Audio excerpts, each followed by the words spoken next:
Welcome to the Coachers Podcast. Coaches, athletes, parents, and fans, this is your vault for inspiration.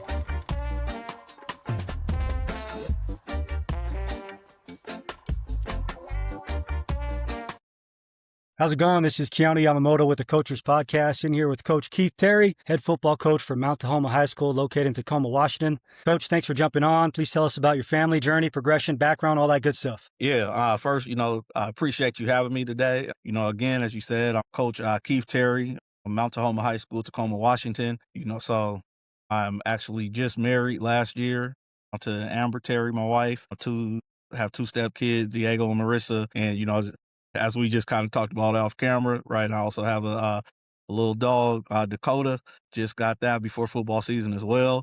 Just a little background on myself in terms of my coaching journey. I started coaching high school football right away at 19 years old. I went to junior college for a year, Feather River, down in Quincy, California. I came back.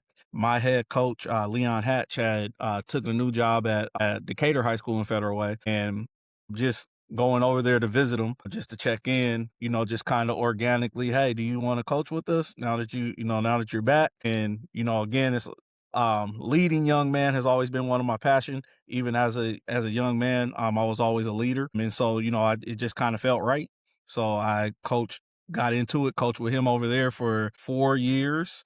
Then I took 2 years off, then ended up joining his staff again for a year, I'm sorry. And after that year, I stepped away from that program and got offered a job at Auburn Riverside High School with my boy, Coach Izzy at Federal Way. He's at Federal Way now, and Coach BT. And so I went over there just kind of getting back into it. First year, I was the freshman head coach. My second year, I was the O-line coach, run game coordinator. And so I was over there for 6 years. So year 5 and 6, I was the defensive coordinator over there. I'm assistant head coach. And then from there, Coach Izzy had accepted a job back at Federal Way High School where we first met when I was at Decatur. And so again, that just wasn't the fit for me. And so, talking to him and then talking to some guys that Coach Hatch had actually came back to Mount Tahoma and was the head coach. And, he offered me a job and, we just kind of talked about what that would look like, the benefits of that in terms of my position and, what have you. So I ended up back here at Mount Tahoma during the COVID year as the O-line and D-line coach. Second year back here, I took over the offense for Coach Hatch. And so then the funniest thing happened, preparing for towards the end of the season, and he just walks in the office and he's like, yeah, I'm done after next week. And I'm like, what are you talking about? He's like, yeah, I already talked to the AD, everything. This is, I'm wrapping it up. And so, he was like, but I kind of talked to them, telling them that, I think that they already have the right guy on the staff. Of course, we're going to go through the process, but, I think that you're ready to be a head coach. At that time, it wasn't something I was fully ready for or had even fully thought about. But, from that moment, just kind of went home, talked to my girlfriend at the time, who's my wife now, and just said, what do you think? And we agreed that I should, take that step and really, lean into this program a little bit more from the leadership perspective. And 5, 6 years later, here we are, playing in the state championship game this year, 2 minutes away from a state championship. Yeah. So it's been an amazing journey to get here. And I wouldn't change it for the world. Oh, that's great, Coach. Talking about you taking over the program, what are some of the things, I guess, from a growing pains standpoint, you didn't know some of the responsibilities that a head coach had to deal with? What were some of the things that may have caught you off guard? Not a lot, actually, right? I will tell you that the man that I've coached under have done a great job of preparing me for this moment, and the expectations in the position. Truly, my years at Auburn Riverside, I grew a lot. Just as a coach, like between BT and Izzy, they put a lot of responsibilities on my plate in terms of running the program. I saw a lot of it firsthand, but then it was part of it that I was already doing. Right, mm-hmm. It was having the name on it, and truly being the the last yay or nay in the decision making process is really the biggest change. Um, like again, for me, since I've been at Auburn Riverside, I led the off-season program part for them when I was there. Of course, I started that back when I was here. And then my assistant head coach, Dion Alexander, he's done a great job assisting me with that here. But, so all the little things I already had an idea about. Yeah. And I'm a very organized person. So those things just kind of came naturally to me. Sure.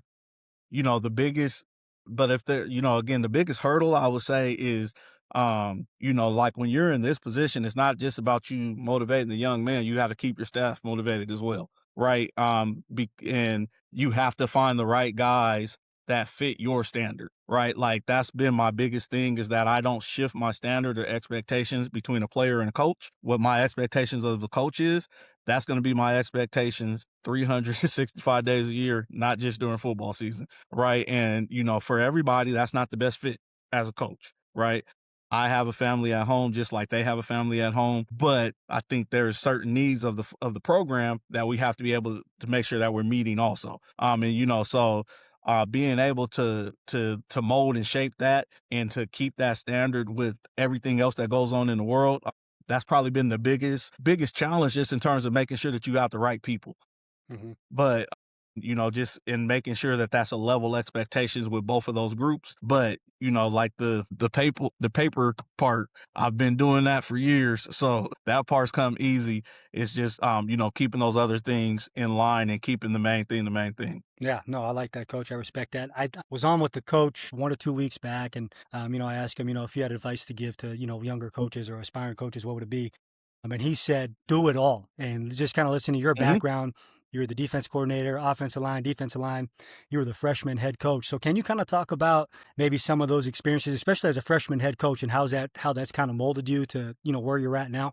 Some people kind of look at it as, am I truly doing my part when they're on the staff if I'm, not on varsity, right? And so when I took that role at Auburn Riverside, I took it in. And again, credit to the head coach at the time, BT, and he just kind of told me, just kind of make it your own, right? Like if you guys have the core things of what we do as a program and you tweak this and tweak that, make it your own. I want you to make that experience as enjoyable for those kids as possible. And, so that was, so credit to him for that. And so like for me, I really like, even at that point, I had my own coaching staff. And so I was able to, tell them what we need. I was running of course, at a way lesser level, but I was running a program and, giving those instructions, making sure that these kids are taken care of, creating the practice plan. What are the expectations for the coaches? How are we operating? Are we two platooning? Are we, who's playing both ways? And all the little things that really go into it. I was doing it at that level. And it was really the good part about what that did for me now is that he never really interfered. Right. It was like, it wasn't never, hey, I'm gonna come down here. No, that's, I don't need to worry about that. Keith has a great understanding of what we do and what the expectation is. And, he kind of let me own that for myself. But that, at the time that did a couple things for me. That really, for that group of kids, it gave me a really, great opportunity to create relationships with them. So at the time at this point today, right, this has been, they've had a team that's went farther, but that group at the time at Auburn Riverside was probably the best group of kids that school has saw in years, right? So we were really able to, so for me, I was really able to create the foundation for them to be able to be successful later on, right? So, so that was really rewarding, but starting at that level and, of course, when you get to varsity, right, and as you continue to climb the ladder, it's more about talent, right? Like you, of course, X and O's, and I'm gonna teach you football and all those things, but again, at that level, the talented player can make a play, right? But now you're at a point where you're really teaching football, right? And that's where the most enjoyable part about this whole thing is, right? Is if the opportunity to teach football and see it executed at a high level. And I really got to do that with that group, and it just helped mold mold that group and help me grow as a coach to be ready to take that next step. So and again, it's unique to to be at the varsity JV level and step back down and then just kind of build yourself back up. And, me taking that step down and coming back up really helped center my attention on what was important and how to teach the game and how to meet certain kids where they're at. And your expectations could be different, and even your communication, right? He's going to understand it this way. He understands it that way, right? We all have the same common goal, but how do you articulate that to each individual? Mm-hmm. And it really helped me with that part as well. And, just kind of helped me build up and be more confident in who I am as a coach, right? Like I think that's part of the unique thing about me as well, is I'm a defensive guy at heart. I played defense, I coached defense for years, but like even in that time, even when I left Auburn Riverside, I ended back up on defense, but like all that time before I was coaching offense. And so it just really, when you learn again, like you said, do everything, right? So now when I really took the opportunity to learn the other side of the ball, right, it just made me a more confident coach in what I'm doing on either side, right? And so just taking that opportunity to really embrace that side of it and, become a better coach, and help mold a group of young men, I thought that was really beneficial for me. Yeah, I can't remember when we talked on the phone the first time. Do you call offense or you call defense? So now I call offense. Okay, that's what I thought. That's what I thought. Yeah. Okay, so you kind of talked about it when you were kind of talking about your background, as far as just the why behind getting into coaching, as far as you want to impact young men's lives and make an impact on their lives and lead them in the right direction. But can we kind of take a deeper dive on what the why is and how that was kind of I guess the purpose behind that? For me, my why is just to be life changing. Is the biggest part, right? Like for me, it's what I've done in my life and what I want to help it be for other young men, is that just to let football be a tool, right? Let that be a tool that opens up so many more doors for you in so many ways. And that's really what I tried to, not what I tried, it's really what I've done in my life, right? Like, because football is, when you really pour into it, it affects so many, it can be used in so many different ways in areas of your life. Just the tools that you use, that, that's where the life-changing part is. And so for me, there was some, growing up, I want to be able to give every player in my program the little things that I didn't get. Right. Like, so for me, a big thing is where I'm really involved is pulling the transcripts, getting with the kids and their counselors, and really making sure that they're educated about what it looks like to even be eligible to play at the next level. Right. Like, for me, when I found out, it was a little bit too late. Right. And so I want to make sure, it's like, if somebody would have told me this then, right, what that could have done for me now, right? And so what I try to do is be life-changing in that way, but also just, what are we truly doing this for? And what are you getting from it, right? Like, for everybody in terms of playing football, it's going to be over someday, right? But what did I take away from this game that I can apply to my life, right? And when I get in adverse moments, how do I handle those things? Do I understand how to battle? Do I understand how to be level-headed? Do I understand that my family's going to need me? And how do I overcome things? Right. And that's really my why. Right. And that's really where I honestly find, again, of course, X and O's and teaching football, but really where I find the most enjoyment is helping kids understand how to be comfortable being uncomfortable. Right. Because there's going to be a lot of uncomfortable situations in your life that you got to learn how to navigate. Right. And everybody's not going to tell you what you want to hear, and everybody's not going to tell you, honestly, the truth. And where me and my staff really try to hone our hat is that we're going to tell you the truth. And you might not always like what we got to say or how it comes out, but where it's going to help you in the long run is our biggest thing, right? So I really, my why, especially for the guys in my community, the kids, I grew up here, and just understanding the things that they go through and how they have to navigate, and being able to give that back to them, is really my true why, right? Because that's parallel for anywhere that I would coach, but it just hits a little bit different, it being my home. That's powerful stuff.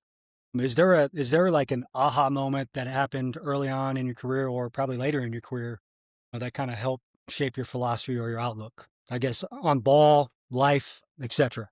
I will say, man, trying to think about that one a little bit. So I will say aha moment in terms of ball, like there was like, I mean, I think it happened really early, right? Like, just from the standpoint, like I said, I've always been a leader of men. And so, like, even when I was in high school, my teammates referred to me as coach, right? Because I was one of those things that I guess you don't always think about, but when you're young or when you're playing, you don't always just fully engage in it mentally from the standpoint that, like when I was playing, regardless of the call, I can tell everybody where they're supposed to go and where they're supposed to fit and what have you in our scheme. And when they team runs the ball or whatever, and like it's not just, I was never just the, hey man, we got it. No, I'm calling you by name. Hey, why was you in your gap?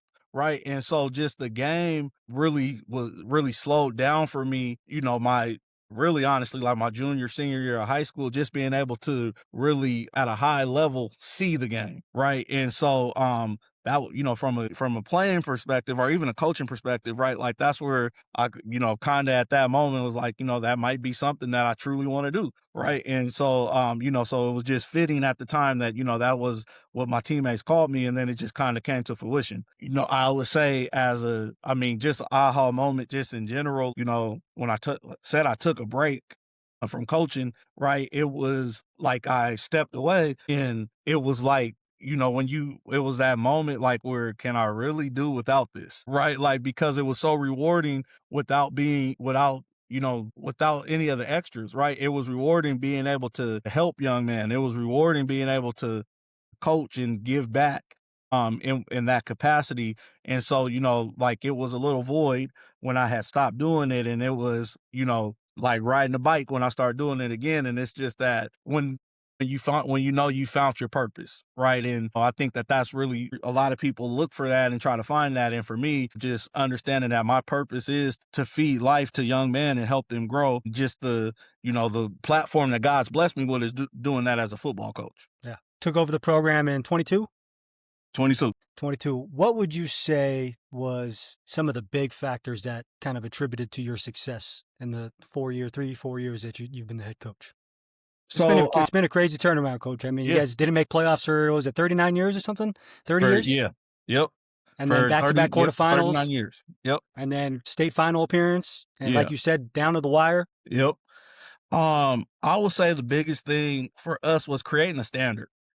And like again, we're in a metro city area, right? And so from a talent perspective, the area always was gonna have talent. But it was really, what were we gonna accept as a coaching staff and a program, and what was the standard gonna be, right? And the main thing that we live by is raise the standard, right? Nobody rises to low expectations. So regardless of what we're doing, our expectation is to raise the standard, right? I'm not looking for you to just raise the standard on the football field. What I ask for you on the football field, you should be raising the standard in the classroom. You should be raising the standard when you're at home. You should be raising the standard in every aspect of your life. And, so again, and it just kind of trickles to everything, right? Like at the end of the day, I don't care what the score was last week. Raise the standard. What are we going to do this week? And so, and so we kind of set that precedent really early when I took over the program. And, and again, it's all in, it was that, but again, when you create this standard, what does it look like? Right. And so there was even, like, I want to say it was that first year. If it wasn't the first year, it was the second year. Best player on the team showed up, 10 minutes late for the jamboree. And I didn't say anything to him, let him get dressed, let him warm up, and we went to go scrimmage, and I handed him the camera and said, here's your job for the day. And it's being consistent with that standard and raising the standard and just making these guys aware that it's not okay. It's not okay to be okay. And you're only going to get you're only going to get out what you put in. Right. And so, we've put a lot into, putting on your hard hat in the off season and understanding that this weight room does make a difference. And, just those little things combined has really helped us evolve as a program. And the other major thing that I think I did was really try to create within the staff an alumni base. My defensive coordinator, it was actually my defensive coordinator when I was in high school. I mean, so he came back and he's our defensive coordinator now. Our receiver coach played with me in high school. Our corner coach played with me in high school, and our defensive end coach played with me in high school. And so, we've even had a couple other guys that are former Mount Tahoma graduates on the staff. And I think really creating that culture and tradition, right, has really, try to rebirth that has really helped shift who we are as a program. That's big time, coach. Yeah. That's one thing that talked to a lot of coaches, and coaching retention is hard. Coaching Yeah. retention is hard. But I think you got a little niche there where you're bringing in alumni, because it just means more to them. Right. For Exactly. them to give back to, where they spent 4 years and, where they grew up. I think it just means more to them. Yep. From a actionable standpoint, you talk about raise the standard, right? You talk about getting in the weight room, being consistent with your coaching staff, with the players, giving your best player the camera, not to say anything, just giving the camera. What other things that you guys do as a program, I guess, outside of the weight room, outside of practice, to, I guess, build up culture, build up team cohesion, team trust, all that stuff? Yeah. So a big thing that we started 2 years ago, but I really linked into it last offseason, because I'll go through a couple things. But the one major thing for us this offseason that I really think helped us this year was I started a leadership committee, and it really tried to put more onus on the kids in the decision making and even the process of how we make some decisions. And so when the kids feel like they're more involved, and they truly have a voice within your program, again, they play for you, right? And they play for each other. And I thought that piece was really key. And then, so we even, got to the point where some of the conversations that we're having, right, on conversation with the team, hey, no, leaders, come talk to me, right? And let's address this as a unit. And then you guys go back to the team. And again, what's that decision on this player or our effort today or whatever, what have you, right? And our kids really ran with that. And, it really put those guys in an uncomfortable situation, right? To where, again, the fun part about playing football is playing, right? The fun part is about being, I'm just the best player. But now when there's onus behind it, right? And it's not always about did my best friend make the best decision, right? Now you have to be able to have those hard conversations, and how truly important is that to us as a team, right? And so again, off the field, right? Like even with that group, one thing that I did too to kind of again help mold and shift that comfort level is, one of the unique things I think I did was I took that group to an escape room. And I split them into teams, and now you guys have to learn to work with each other to get out of here. Yeah, Right. I And like that. yeah, and one of the teams, I went in the room with them and just to kind of see how they're, how you guys, again, we're in the fourth quarter, we're down. How are you guys going to come together to get out of this, right? It's not an individual at this point, right? We have to be able to do this as a team. And, so I really think, I really kind of got them out of their comfort zone with that, just from a team perspective. The other thing that I've really tried to do is build community. And, so just part of that every year after the second week of when we start fall ball, I do a family barbecue. And so, of course, the kids are here, we're watching film. And then after we watch film, all their families are invited. And then we have a barbecue for about 2-3 hours, right? And so every year I try to build it a little bit more. So last year we have volleyball out there, cornhole. We rolled a couple TVs out there. It was a college kickoff weekend. And just tried to do some unique things to help, again, generate this family environment. Again, I'm very demanding as a head coach. And, again, for what we're trying to do, it takes a lot of time, right? And not just from the coaches, but from the players.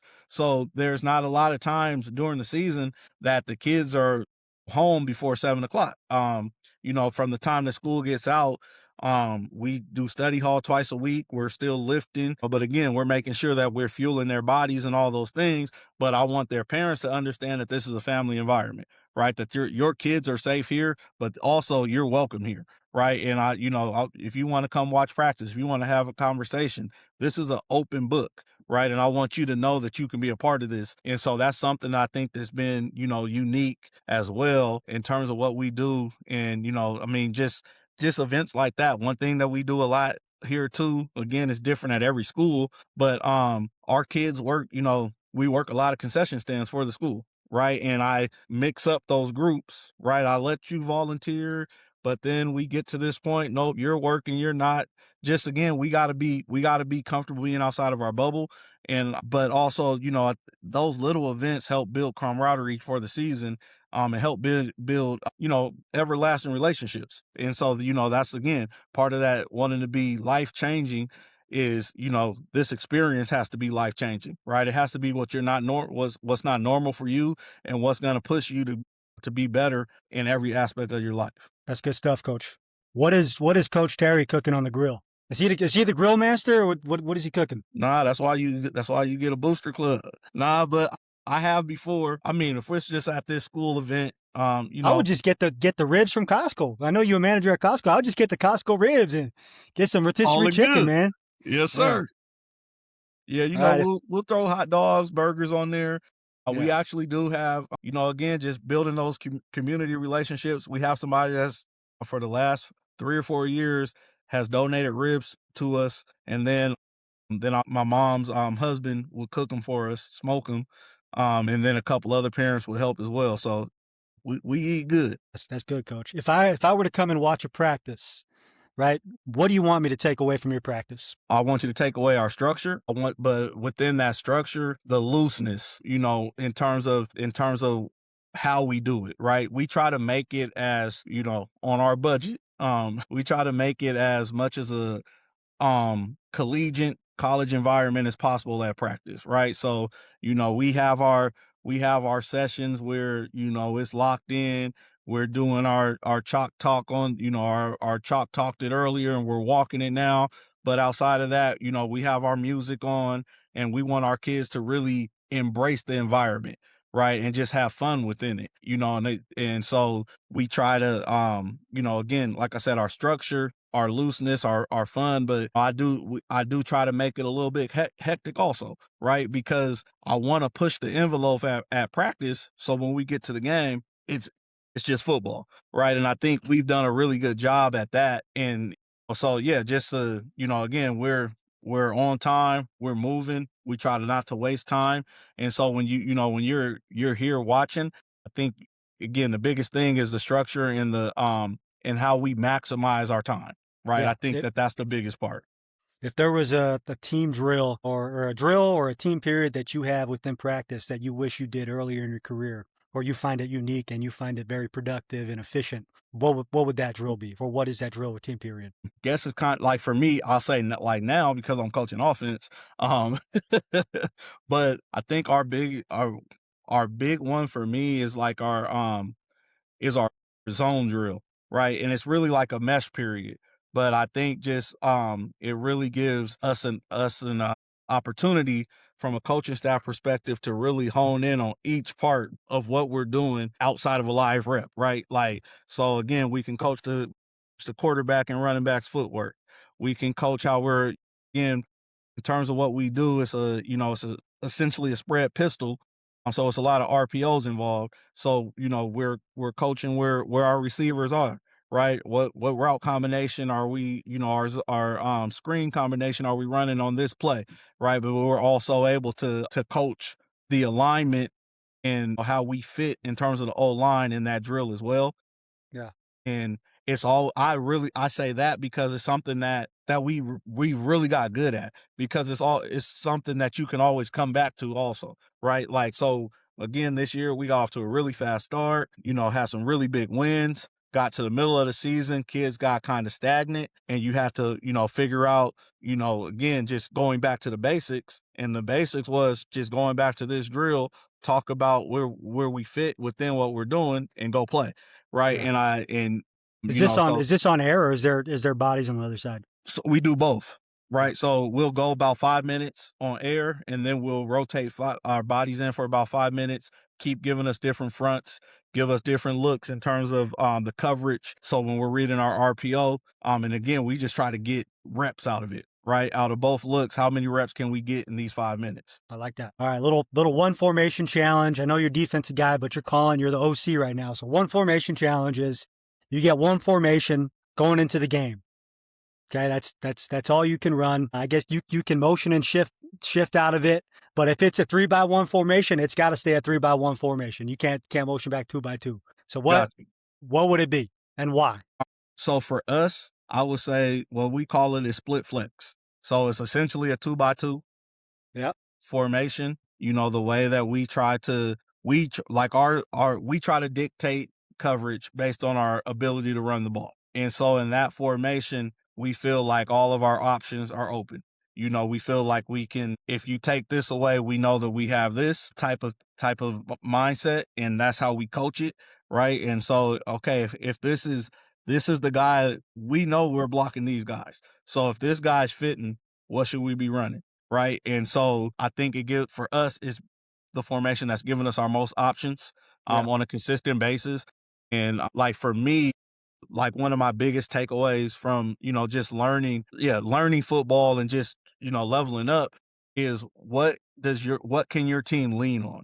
Right. Like when things go, like, of course, right. I'm just like every other coach. I have the greatest ideas in the world. But now when those ideas don't work and everything goes bad, what do we do great as a program? Not good.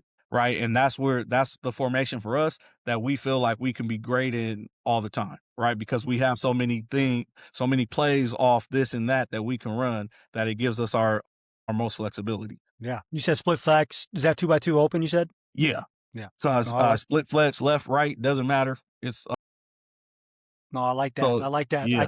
I think what you called split flex, and I think what I nub trips, I think those are some of the formations that it's really easy to get a pre-snap identification as far as what the defense is doing.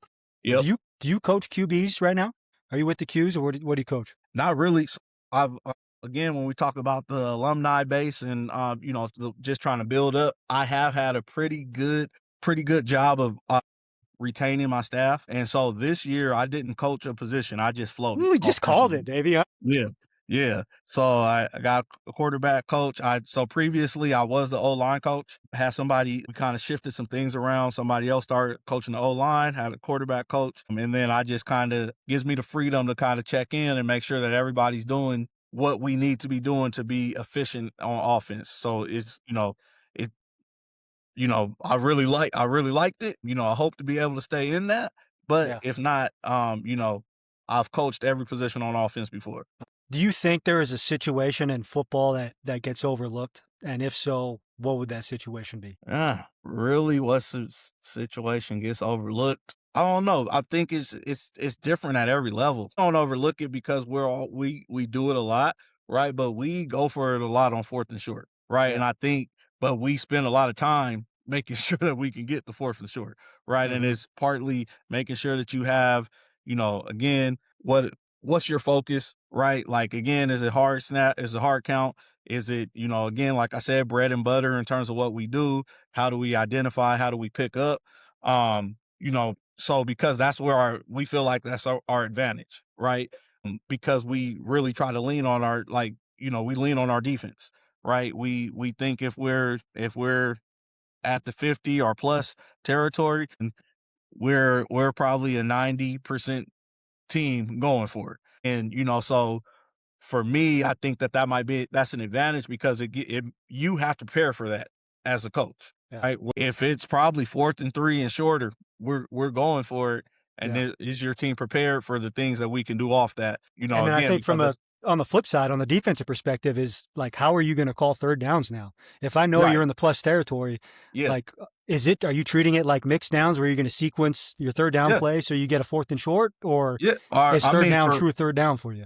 You don't have to say so much because there might be some opponents that might be looking at this. So I got you. But we just playing football, right? Like at that point, I'll just say, not like we're open at that point, right? I'm gonna make that final decision, and it's funny because like sometimes it's probably tricky for the other coach a little bit because me and the DC will kind of go back and forth, and there'll be situations where I'm ready to punt and he wants me to be more aggressive. Really? I mean, that's cool. You guys got that dynamic. I know that's your old DC, but that's cool that you guys have the dynamic. Like, hey, just fucking go for it, man. Exactly. Why are you even asking me that? Yeah. You the head coach.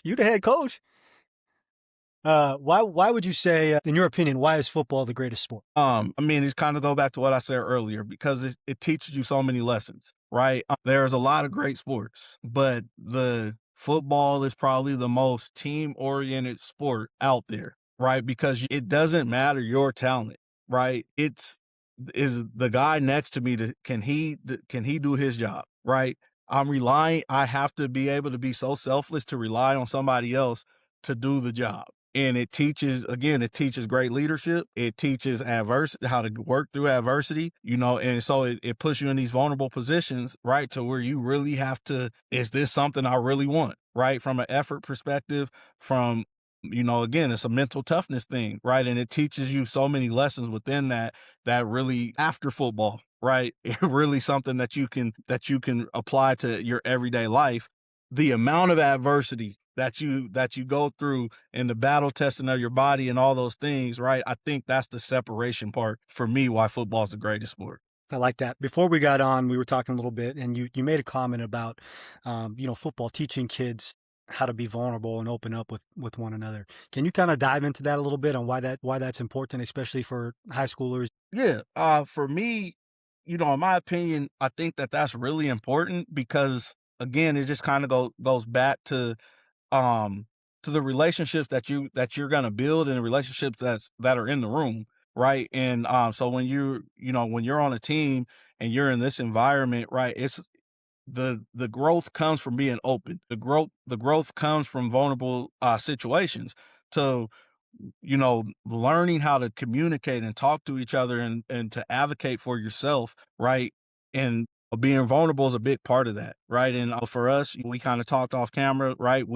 Me and my team, we dealt with some tragedy last season, and us allowing ourselves to be vulnerable through that really helped us grow as a program, right? Like not just even as a team, as a program, because we really linked into each other with our understanding and again that vulnerability with each other. And I think for again, especially where I come from, for young black men in this area that I'm at, that's not something that they see every day, right? And so it's different, and it's you don't always have to put on this cover up being so hard. It's okay to have a soft shell under that and be real about your emotions and your feelings. Yeah, I appreciate you sharing that, Coach. If you could sit down with any coach at any level, who would the coach be, and what one question would you want them to answer for you? It's a great question. You can take some time on it. I got my water right here. I'll just take a little water break. Yeah. I guess for me, so although I am from Washington, Steelers fan. I know you a Steelers guy. Steelers fan. Yeah. So I'm a Steelers fan. So for me, I would say Mike Tomlin because he has this such unique approach, and I mean, he has such a way with words.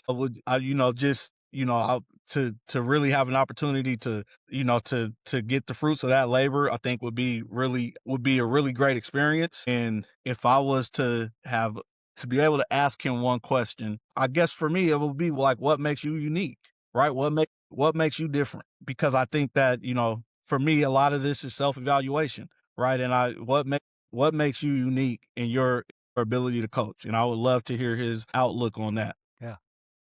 Where do you think he ends up next? That's a great question. That's a great question. I don't know. I think he might try to do the booth thing for a year or two, but I think Yeah. that he's just Oh, one he of would. those He would. guys. He He would be can't stay awesome. away.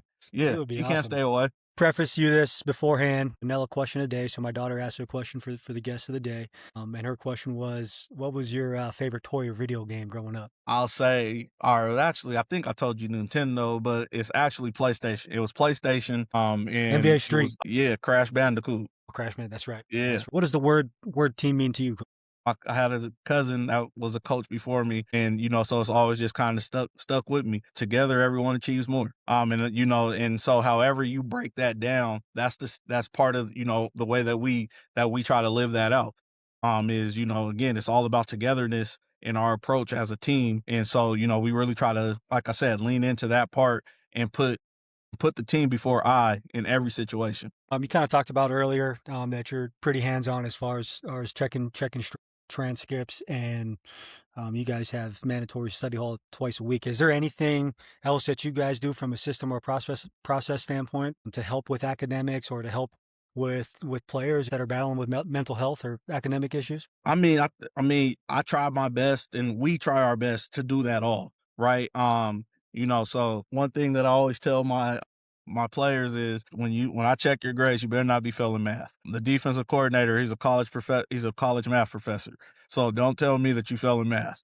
But we try to be, especially during season, we're really hands on with the study hall, right? Again, I try to be as active as possible with pulling teachers in, but so my defensive coordinator is a math professor, my offensive line coach is a math teacher, um, and I have a couple others that, so we really are active in that part of study hall and making sure that the kids are getting the help that's needed. We actually do also when, again, I try to do a great job of breaking down the shell. So having those tough conversations with kids and trying to make, help them open up and be a little bit more vulnerable in their in not holding on to those emotions, so we do solicit getting a counselor in here of mental health to really, when we feel kids are getting to that level, we have somebody that we contact, and then they'll come have those conversations with those kids at that time to help them navigate the situations that they're in. So we just try to, I think just being really intentional is what we try to do to set ourselves apart. Again, there's nothing that I'm going to ask a kid that I wouldn't ask of my coach or myself, right? And so just as much as I ask that a kid shows up to an off-season workout, I'm asking the same as a coach, right? And I think when the kids see that consistency, right, they really lean into that part, right? And again, every coach can yell, scream, and say, this is what we want, this is what you need to do to be better. Well, hell, I got to be able to perform those same things, right? And so what I ask you to do, I'm going to show up, right? I'm going to show up in the best abilities availability, right? So I'm going to be available for you at all times, right? And again, in whatever I'm asking you to do, when we're talking classroom or wherever it is, I'm never asking you to do it alone. Anything you need help with, I'm going to be right alongside you, right? If you need me to go talk to the teacher, come on, let's go talk to the teacher, right? Whatever that looks like, we just try to be really intentional and available for our players year round. Are you guys a morning operation, afternoon operation in regards to off season? So we kind of shift. So we're a little bit younger this year. So we're afternoon operation now. That was when I was looking over. That was actually one of the kids coming to the locker room before he goes up to the weight room. But before we've been a morning operation. And so for me, I've learned, again, that's something else that I've learned from coaches. Hey, shout out to my guy at Sumner, Keith Ross. One thing, it's about the availability, right? So we've been at a place before, and even right now, where we offer morning in after school, right? Because it should never be the excuse that you can't be here, Yeah. right? So we want to be as flexible with that as possible, right? So we do have it set up where they can come in the morning, but the majority of our kids come after school. And again, I think that's a large part of building the team camaraderie also. No, I like that. That's smart, coach. Just football in general, right? You want some freaking edge at practice, but at the same time, you ain't trying to get guys hurt. So how do you go about, creating healthy competition where it's just the right amount of edge and there's no brother-in-law treatment where you taking it easy, or the scout guy's taking it easy on the first team guy. Yeah, I think for us, especially this past year, the cool part that we had was that probably three guys played both ways for the most part. There was definitely some situational football, of course, but for the most part, it was only about three guys that played both ways. So we're able to really be competitive in every situation that we had. And so, again, we try to do a good job of of mixing that up. And one of the things, again, for me, again, part of that being open and meeting the kids where they're at. A lot of times at this point, with the senior class and the things that we've been through as a program, what I want to say, so we were really shells one day, full pads another. And that really, so that kind of helped with them understanding the tempo, right? Really teaching what the tempo is, but also, hey, when we're in individuals, what does that look like, right? We don't need to really bang today. Let's make sure that we're really technical with what we're doing, right? We know that we're full pads tomorrow and we're going to be banging. We're going to make sure that we're prepared for the game, but just really kind of, level setting what that looks like. And, again, just working with that flow. And for us, it's all about competition. So we always throw in at least once every couple weeks, right? Of course, they love one-on-ones. And so we'll throw in a 5-10 minute period every couple weeks just to keep that fresh, keep that competition level up.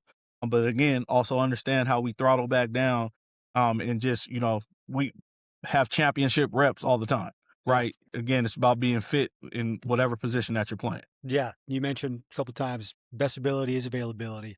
Mm-hmm. And in order to make a deep playoff run, no, you have to have your guys healthy. So is there anything that you do throughout the season where maybe you're tapering or you're adjusting some practices, A little knowing bit. that you need to be available and you need to be peaking at the right time? Yeah. So part of it is a big thing that we preach is about, like I said, the off season, right? What does that off season look like, right? And so, are you preparing for a 10-game season? Or are you preparing for 14 games, right? And so, what's our approach in the weight room, right? Are we progressively getting stronger? Do we understand where we need to be, what that needs to look like? Another part is that we do in the summer a lot, but then we also do it in the season, right? I'll hire a yoga instructor, come in, let them stretch a little bit. On Sundays before our coaches meetings, I'll normally show up an hour and a half early, and I'll open up the locker room and guys come in, take ice baths. We have leg compressions, all that. We've got all that stuff here. So then the guys can come in and really start cranking up the recovery. Right. And, but then also again, having those conversations and being honest about where we're at, and hey coach, I'm a little bit tight today or whatever that is. Okay. Hey, I need you to do this. We'll take it light here, right? Or whatever that looks like. And we just, so sometimes it was adjusting for the player, right? But a lot of the times it's just the preparation and the things that we try to make available to prevent injuries as much as possible. Yeah.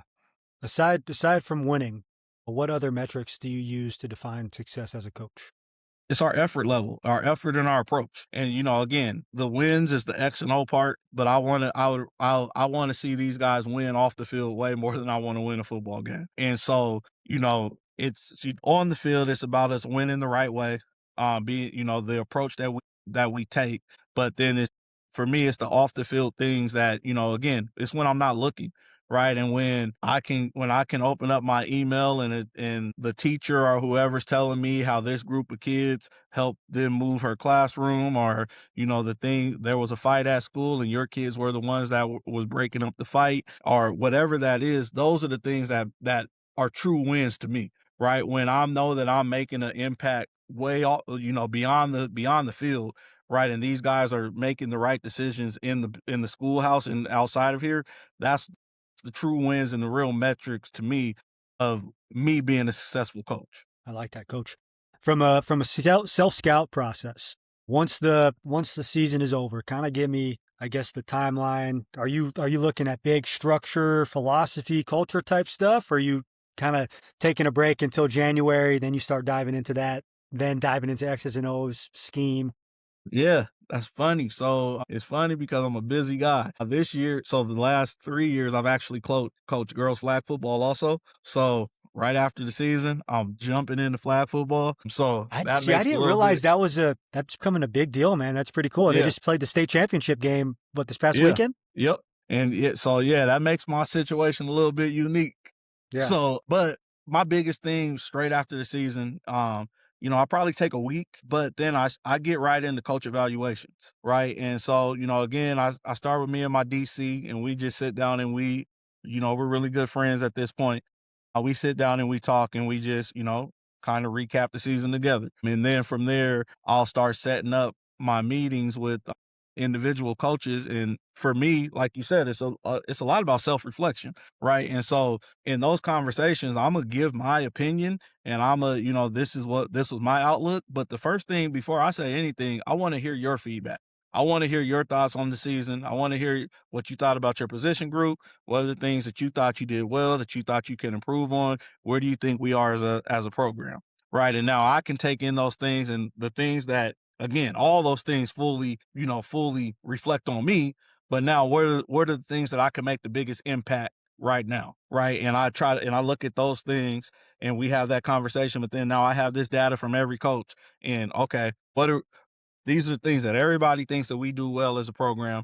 here's the area. The biggest thing for me is the areas of improvement, and now I'm gonna start addressing those at an individual level to make sure that again that we're progressing as a program. That.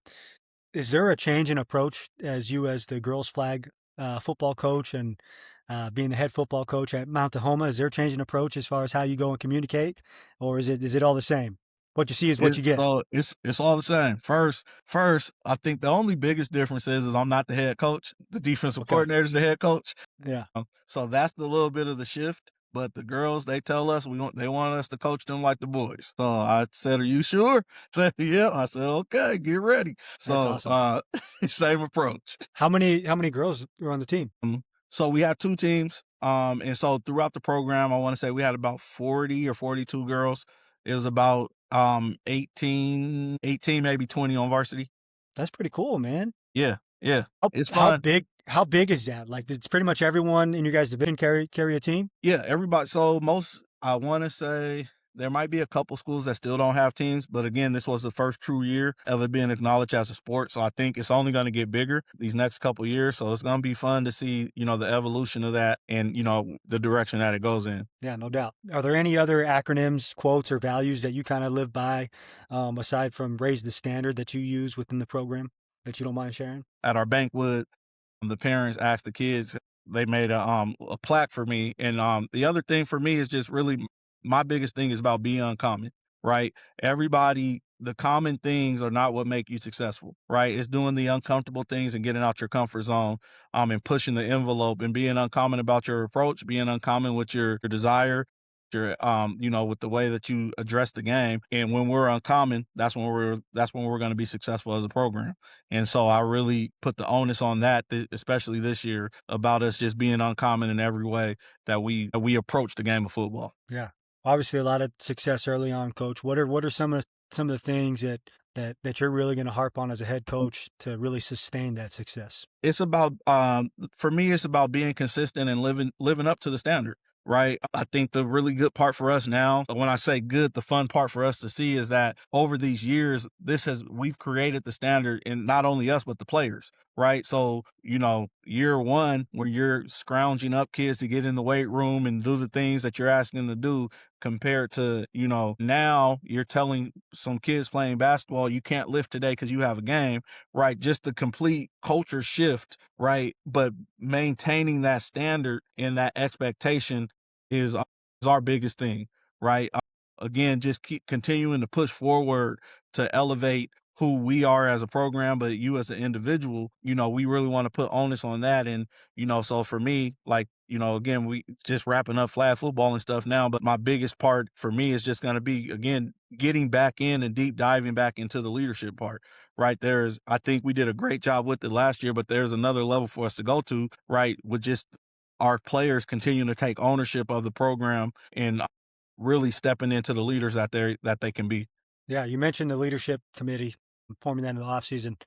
From a captain's process, do you guys do anything unique from a captain's process? A lot of coaches have different stuff that they do, and I kind of like hearing what they do. Yeah, so for us, we just kind of I try to make it as involved as possible with the players, right? So part of our season end banquet, right? They vote the guys that are going to be on the leadership committee. Okay. From that, you have to be on the leadership committee to be a captain, right? So now we just kind of let them organically go through the process. And now that we are learning what leadership is and we can identify it, right?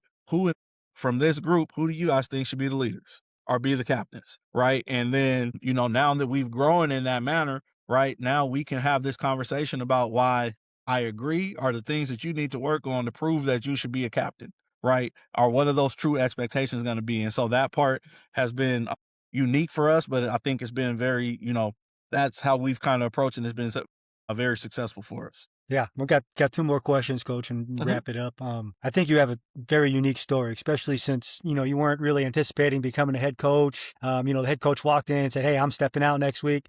So, can you kind of talk about some advice you would give to some younger coaches right now in the industry? Yeah. The first thing I would say is be patient, but also again, just take every opportunity that comes your way, right? If your goal as a coach is to put yourself in position to be a head coach, right? Before you get there, you want to know as much as possible, right? So, get around the guys that, that are willing to give you the game, but also in the position that you're in, right? You learn as many things and take as many things off your head coach's plate as possible, right? Like the things that are tangible right now, don't wait for, right? Why wait to be a head coach to learn how to do the film, right? Because as a head coach, if it starts going bad, you got to know how to do everything, right? So start taking the little nuggets now, so that when you get to that position, right, the small things you can already manage, right? You already know how to do those things, and then the things that just come with the territory, you'll have the capacity to prepare for, and I'll be able to handle those things at a high level. Yeah. Any final advice on coaching, teaching, leadership that you'd like to share? I would just say my biggest thing about coaching is making sure that you're doing it for the right reason and be intentional with your approach. Whatever that approach is, be intentional with that.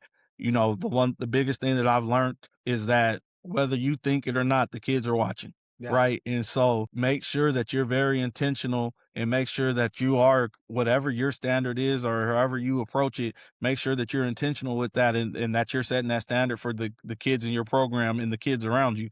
Right. Because they want to follow, but they want to follow guys that they know are true, or that care about them and that want to lead them and be successful. Right. And so it's about having those uncomfortable conversations about helping kids, grow to a new level. So yeah, that would be the biggest one for me, is just be very intentional and be mindful of the things around you as you try to elevate in the coaching realm. Yeah. Shoot, man. I appreciate your time, Coach. That was good stuff. Yeah. Thanks for having me. No, of course. I will get this turned around. I did another episode yesterday, so I usually Okay. do about release one a week. So I'll release yours next week, later in the week, probably Thursday or Friday. Sounds good. And then I'll make sure to tag you on the socials, make sure to tag your guys' team on the socials. But thanks for for your sure. time. Very informative. Love the insights. That was good stuff. All right. Thanks for having me, man. Appreciate All right, you. Parter. Have a good All one. right. Take care, Coach. You too. Yep. See ya.